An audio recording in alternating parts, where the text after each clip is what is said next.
சோழ நாட்டின் பொற்காலத்தின் 26வது அத்தியாயம். வந்தியத்தேவனும் வேங்கை புலியும் நேருக்கு நேர். சென்ற அத்தியாயத்தில் வந்தியத்தேவன் நினைத்தபடியும் அவர் ஆசையின்படியும் சோழ நாட்டு வீரர்களை தோற்கடித்து தேர்வை வெற்றி பெற்று மன்னர் சுந்தர சோழரால் படைத்தளபதியாக நியமிக்கப்பட்டார். அதே நேரத்தில் ராஷ்டிரகூட மன்னன் 3ஆம் கிருஷ்ணனிடம் அமைச்சர்கள் நம் நாட்டை சோழர்கள் எதிர்த்து போரிட வரப்போகும் செய்தியை கூறுகிறார்கள். இனி நடக்க இருப்பது. நம்ம சேனலை ஃபர்ஸ்ட் டைம் பார்க்குறீங்க அப்படின்னா சப்ஸ்கிரைப் பண்ணிடுங்க. நாம் பார்த்து கொண்டிருப்பது ஆதித்த கரிகாலரின் வாழ்க்கை வரலாறைத்தான். வந்தியத்தேவன் தேர்வில் வெற்றி பெற்ற செய்தியை எடுத்துக்கொண்டு தனக்கு அடைக்கலம் கொடுத்த மூதாட்டியிடம் தெரிவிப்பதற்காக செல்கிறார். தாயே, தாயே, எங்கு சென்றார்கள் என தெரியவில்லையே. தாயே, இங்கு இருக்கிறீர்களா? வா வா வந்தியத்தேவா, தேர்வுக்கு சென்ற என்ன ஆயிற்று? தாயே, எனது ஆசை நிறைவேறிவிட்டது. ஆம், நான் தேர்வில் சோழ நாட்டு படை வீரர்களை எதிர்த்து போரிட்டேன். இருவருக்கும் நடந்த மோதலில் நான் வென்ற பிறகு படைத்தளபதி எதிர்த்து போரிட்டேன். அவர்களையும் வென்று விட்டேன். அப்படியா? நல்லது. என்னை மன்னர் படைத்தளபதியாக நியமித்திருக்கிறார்.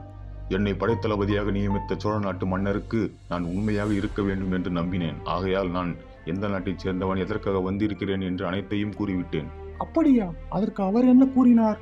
அவர் எனக்கு சில நிபந்தனைகளை வைத்திருக்கிறார். அப்படி என்ன கூறினார் வந்தியத்தேவா? நான் வானர் குலத்து நாட்டைச் சேர்ந்தவன். எனது தந்தை வானர் குலத்து அரசரை இளவரசர் ஆதித்த கரிகாலர் சிறைப்பிடித்து வந்துவிட்டார். அவரை மீட்டெடுக்க வேண்டும் என்று கூறினேன். அதற்கு மன்னர் என்ன கூறினார்? உனது தந்தையை மீட்டெடுப்பதற்காக என்னால் ஒன்றும் செய்ய முடியாது. ஏனென்றால் அது ஆதித்தனின் கட்டளை. நான் உனக்கு சில அறிவுரைகளை கூறுகிறேன். உன் தந்தையை ராஷ்டிரகூடர்களுடன் இணைந்து எங்களை எதிர்த்து போரிட்டது போல் நீ இந்த சோழ நாட்டில் இணைந்து ராஷ்டிரகூடர்களை எதிர்த்து போரிட வேண்டும். அதில் வெற்றியும் பெற வேண்டும். பிறகுதான் என்னால் உன் தந்தையை மீட்டெடுப்பதற்காக உதவி செய்ய முடியும். என் மகன் ஆதித்தனிடம் இதை பற்றி கூற முடியும். வந்தியத்தேவா, இப்பொழுதுதான் நீ சாமர்த்தியமாக செயல்பட வேண்டும். ஏனென்றால் இதற்கு இடைப்பட்ட காலங்களில் ஆதித்தருக்கு உன்னை பற்றி தெரிய வந்தது என்றால் உன் தந்தையை சிறையில் இருந்து மீட்டெடுப்பதற்காக ஒருபொழுதும் சம்மதிக்க மாட்டார். முடிந்தவரை உன் திறமையை வைத்து ஆதித்தரிடம் பழகுவதற்கு முயற்சி செய். நீ படைத்தளபதியாக ஆதித்தருடனே இருப்பது போர்க்களத்தில் நீ சிறப்பாக செயல்படுவதில் தான் இருக்கிறது. தாயே, இதனை நான் பார்த்துக் கொள்கிறேன். நாளை முதல் முறையாக பணிக்கு செல்ல வேண்டும். சாப்பிடுவதற்கு ஏதேனும் இருக்கிறதா? வந்தியத்தேவா, நீ சாப்பிட்டு விட்டு நன்றாக உறங்கு. மிகவும் களைப்பாக இருக்கிறாய். அடுத்த நாள் காலை ஒரு புறம் வந்தியத்தேவன் முதல் முறையாக சோழ நாட்டு படைத்தளபதியாக பணிக்கு செல்கிறார். மற்றொரு புறம் ஆதித்த கரிகாலரின் வருகை. ஆதித்த கரிகாலன் படைத்தளபதி குலசேகரனிடம், குலசேகரா, படைத்தளபதி புவியரசன் இங்கே? நேற்று முதல் பார்க்கவே இல்லையே, சென்று அழைத்து வாருங்கள். ஆதித்தரே, நேற்று படை வீரர்களுக்கான தேர்வு நடைபெற்றது. அதில் வந்தியத்தேவன் என்பவன் சிறப்பாக செயல்பட்டான். முதற்கட்டமாக நம் படை வீரர்களை தோற்கடித்தான். அதன் பிறகு 2வது கட்டமாக நம் மன்னர் புவியரசன் எதிர்த்து மோதும்படி ஆணையிட்டார். அதிலும் வந்தியத்தேவன் என்பவன் வெற்றி பெற்றான். இதில் ஏற்பட்ட காயம், வலி ஆறாததால் புவியரசன் ஓய்வெடுத்துக் கொண்டிருக்கிறான். சோழ நாட்டு படைத்தளபதியே ஒருவன் தோற்கடித்திருக்கிறான் என்றால் அவனை நான் பார்க்க வேண்டாமா? இளவரசே, சற்று பொறுமையாக இருங்கள். அவன் இன்று முதல் அரண்மனையில் தான் இருக்கப் போகிறான். ஆமாம், அவன் பெயர் என்ன? வந்தியத்தேவன். எந்த நாட்டைச் சேர்ந்தவன் என்று கூறினானா? அவன் வானர் குலத்த நாட்டைச் சேர்ந்தவன் என்று கூறினான். வானர் குலமா? இந்த பெயரை எவ்விடத்திலோ கேள்விப்பட்டது போல் தெரிகிறதே. இளவரசே, சில நாட்களுக்கு முன்பு நம் கைகளால் வீழ்த்தப்பட்ட நாடு. ஆமாம், அதை நான் மறந்துவிட்டேனே. வானர் குல நாட்டின் வீரத்தை நான் பார்த்தாக வேண்டும். குலசேகரா, வாருங்கள், புவியரசனை பார்த்துவிட்ட பிறகு மன்னரை சந்திக்கலாம். என்ன புவியரசா, நன்றாக ஓய்வெடுத்துக் கொண்டிருக்கிறாய் போல் தெரிகிறது. உன்னையே ஒருவன் தோற்கடித்து விட்டானா? வீரத்தில் குறைந்தவனா நீ? இளவரசி, அதற்காக என்னை குறைத்தேட எண்ணிவிட வேண்டாம். புவியரசா, நீ வீரன்தான், அதை நான் ஏற்றுக்கொள்கிறேன். உன்னிடம் நான் விளையாடினேன். சரி, நன்றாக ஓய்வெடு. அதன் பிறகு ஆதித்த கரிகாலர் தனது தந்தையை சந்திக்கிறார். தந்தையே. வா வா ஆதித்தா, அருகில் வா. உன்னை பற்றி தான் சிந்தித்துக் கொண்டிருந்தேன். என்னை பற்றியா? அப்படி என்ன நினைக்கிறீர்கள்? கூடிய விரைவில் உனக்கு இளவரசராக முடிசூட வேண்டும் என்றுதான். தந்தை, எனக்கு இளவரசராக முடிசூடப்படவில்லை என்றாலும் ராஷ்டிரகூடரில் எதிர்த்து நான் போரிடுவேன். அப்போரிலும் நான் வெற்றி பெறுவேன். தந்தையே, உங்களிடம் ஒன்று நான் கேட்க வேண்டும். என்ன வேண்டுமோ கேள் ஆதித்தா. இல்லை, படைத்தளபதியாக ஒருவனை நியமித்திருக்கிறீர்கள் என்று கேள்விப்பட்டேன். ஆமாம் ஆதித்தா, அவன் பெயர் வந்தியத்தேவன். அவன் வீரத்தையும் விவேகத்தையும் கண்டு அவனை படைத்தளபதியாக நியமித்தேன். அவன் கண்டிப்பாக போர்க்களத்தில் சோழ நாட்டிற்கு துணையாக நிற்பான். சுந்தர சோழரும் ஆதித்த கரிகாலரும் பேசிக் கொண்டிருக்கும் பொழுது வந்தியத்தேவன் அவ்விடத்திற்கு வருகிறார். சோழ நாட்டு மன்னருக்கு என்னுடைய முதல் வணக்கம். ஆதித்தா, இவர்தான் புதியதாக நியமிக்கப்பட்டுள்ள படைத்தளபதி. சோழ நாட்டு இளவரசருக்கு என்னுடைய முதல் வணக்கம். தங்களை பற்றியும் தங்கள் பெருமையை பற்றியும் வீரத்தை பற்றியும் எட்டு திக்கும் கேள்விப்பட்டிருக்கிறேன். நான் வானர் குலத்து இளவரசன் வந்தியத்தேவன். வந்தியத்தேவா, உன்னுடைய வீரத்தை அனைவரும் பார்த்து விட்டார்கள். நானும் பார்க்க வேண்டும். போர்க்களத்தில் தயாராக இரு. என்னை எதிர்த்து போரிட வேண்டும். அப்போரில் நீ வெற்றி பெற்றால் நீ ஒரு வீரன் என்று ஒப்புக்கொள்கிறேன். ஆதித்தா, அவன் புதியதாக நியமிக்கப்பட்டுள்ள இந்நாட்டு படைத்தளபதி. அவனை எதிர்த்து ஏன் போரிடப் போகிறாய்? தந்தையே, அவனுடைய வீரத்தை நான் பார்க்க வேண்டாமா? வந்தியத்தேவனை பற்றி நீங்கள் கவலைப்பட வேண்டாம். அவன் இந்நாட்டு படைத்தளபதி. என் தந்தையால் நியமிக்கப்பட்டவன். அவரை நான் ஒருபொழுதும் ஒன்றும் செய்துவிட மாட்டேன். பயிற்சி களத்தில் ஒரு புறம் வந்தியத்தேவன் நிற்க, மற்றொரு புறம் ஆதித்த கரிகாலர் வருகிறார். வந்தியத்தேவன் தன் மனதில், தொலைவில் இருந்து பார்க்கும் பொழுதே மிருகம் வருவது போல் தெரிகிறதே.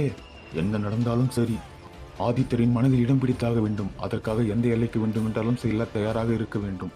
இருப்பினும் ஆதித்த கரிகாலனை எதிர்த்து வந்தியத்தேவன் மோதுகிறார். இதனை அனைவரும் பார்க்கிறார்கள், சுந்தர சோழர் உட்பட. ஆதித்த கரிகாலர் வந்தியத்தேவனை எளிதாக தோற்கடித்து விடலாம் என்று நினைத்து கொண்டிருக்கிறார். ஆனால் வந்தியத்தேவன் ஆதித்தருக்கு இணையாக சேர்ந்து போரிட்டார். இருப்பினும் ஆதித்தரே சில நிமிடங்களுக்கு பிறகு வெற்றி பெற்றார். சுபாஷ் வந்தியத்தேவா, நான் உன்னை குறைவாக எண்ணிவிட்டேன். உன்னை போன்ற ஒரு படைத்தளபதி சோழ நாட்டிற்கு தேவை. இளவரசே, உங்களை எதிர்த்து நேருக்கு நேர் போரிட்டது என்னுடைய பாக்கியம். உங்களுடைய வீரத்திற்கு முன்னால் நான் எல்லாம் ஒன்றுமே கிடையாது. வந்தியத்தேவா, இனி நீ முப்படை தளபதிகளில் நீயும் ஒருவராவர். நாம் அனைவரும் ஒன்றிணைந்து ராஷ்டிரகூடரை அழித்தாக வேண்டும். கண்டிப்பாக செய்துவிடலாம் இளவரசே. நான் தங்களுக்கு எப்பொழுதும் உறுதுணையாக நிற்பேன். ஆதித்தா, படைத்தளபதி, அனைவரும் வாருங்கள். சென்று காவலாளிகளையும் அழைத்து வாருங்கள்.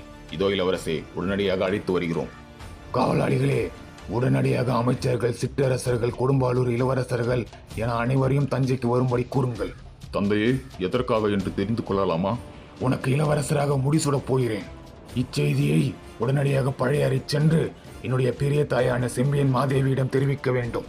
இது இன்னும் 2 நாட்களில் நடைபெற உள்ளதால் அனைவரும் தஞ்சைக்கு உடனடியாக வர வேண்டும். அப்படியே உடனடியாக மக்களிடம் தெரிவித்து விடுங்கள்.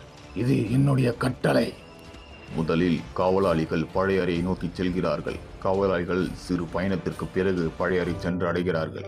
தாயே, சோழ நாட்டு மன்னரான சுந்தர சோழர் தங்களிடம் முக்கியமான செய்தியினை கூறிவிட்டு அழைத்து வரச் சொல்லியிருக்கிறார்.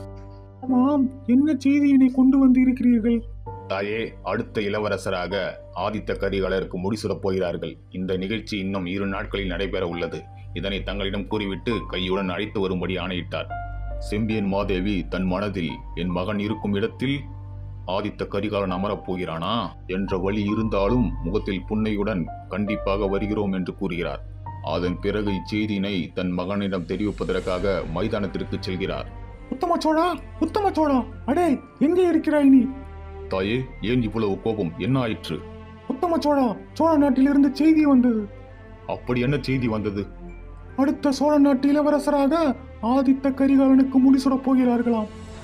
தாயே, என்ன கூறுகிறீர்கள்? சுந்தர சோழருக்கு ஏன் இவ்வளவு அவசரம்? சுந்தர சோழரின் மனதில் நினைப்பது, நம் மகன் ஆதித்தன் தஞ்சையை சுற்றியுள்ள அனைத்து நாட்டையும் கைப்பற்றி விட்டான். அவர்கள் பட்டியலில் மீதமுள்ள நாடு ராஷ்டிரகூட நாடு. இதனை கைப்பற்றுவதற்கு முன் ஆதித்த கரிகாலனுக்கு முடிசூட வேண்டும் என்று நினைக்கிறான். சோழ நாட்டு அரியணை எனக்குரியது. இது என்னுடைய நீண்ட நாள் ஆசை. அதற்காக நான் எந்த எல்லைக்கு வேண்டுமென்றாலும் செல்வேன். சோழ நாட்டு அரியணையில் அமர்வதற்கு நீ எந்த எல்லைக்கு வேண்டுமென்றாலும் செல்ல தயாராக இருக்கிறாய், அப்படித்தானே? அப்படி என்றால் நான் கேட்கும் கேள்விகளுக்கு பதிலை கூறும். சோழ நாட்டு அரியணையில் அமர்வதற்கு இதுவரை நீ என்ன செய்திருக்கிறாய், கூறு பார்ப்போம். நான் உன்னிடம் அப்பொழுதே கூறினேன், போர்க்களத்தில் ஈடுபடு, ஆதித்தனுடன் சேர்ந்து போரிடு என்று. ஆனால் அதனை நீ கொஞ்சம் கூட பொருட்படுத்தாமல் செவிகளில் எடுத்துக்கொள்ளவில்லை. தாயே, சோழ நாட்டு அரியணையில் அமர்வதற்கு இதுவரை நான் எதுவும் செய்யவில்லை. ஆனால் இனி நான் செய்ய போகும் செயலில் நீங்கள் விழுந்து பார்க்க போகிறீர்கள். மீண்டும் மீண்டும் கூறுகிறேன், சோழ நாட்டு அரியணையில் அமர்வதற்கு நான் எந்த எல்லைக்கு வேண்டுமென்றாலும் செல்ல தயாராக இருக்கிறேன். அதனை நானும் பார்க்கத்தானே போகிறேன். சுந்தர சோழரின் மகன் ஆதித்த கரிகாலன் போர்க்களத்தில் மாவீரனாக செயல்பட்டு சுற்றியுள்ள அனைத்து நாடுகளையும் கைப்பற்றுகிறான். ஆனால் கண்டராதித்தனின் மகன் உத்தம சோழன் இன்னும் பயிற்சியிலேயே ஈடுபட்டு கொண்டிருக்கிறான். இந்த பயிற்சி எப்பொழுது முடிவது, எப்பொழுது போரிடுவது, எப்பொழுது அரியணையில் அமர்வது, இதனை நினைத்தால்தான் கவலையாக இருக்கிறது. தாயே, கவலைப்பட வேண்டாம். நான் கண்டிப்பாக சோழ நாட்டு அரியணையில் அமர்வேன். அதற்காக சில காலம் காத்திருப்பது தவறில்லை. இப்பொழுது நாம் என்ன செய்வது? இப்பொழுது நாம் சென்று முடிசூடும் விழாவில் கலந்து கொள்வோம். அதனை பற்றி பிறகு சிந்திப்போம். சுந்தர சோழரின் ஆசையின்படி ஆதித்த கரிகாலர் முடிசூடப்பட்டு செங்கோல் ஏந்தி இளவரசராக அரியணையில் அமரப்போகிறார். அதே நேரத்தில் கண்டராதித்தனின் மகன் உத்தம சோழன் அரியணைக்காக ஆசைப்படுகிறார். வந்தியத்தேவன் நினைத்தபடி ஆதித்த கரிகாலரின் மனதில் இடம் பிடிப்பதற்கான முதல் முயற்சியில் வெற்றி பெற்றுள்ளார். அடுத்ததாக என்ன நடக்கப் போகிறது என தெரிந்து கொள்ள எங்களுடன் சேர்ந்து அடுத்த அத்தியாயத்தில் சோழர்களை மீண்டும் சந்திக்கலாம். தேங்க்ஸ் ஃபார் வாட்சிங்.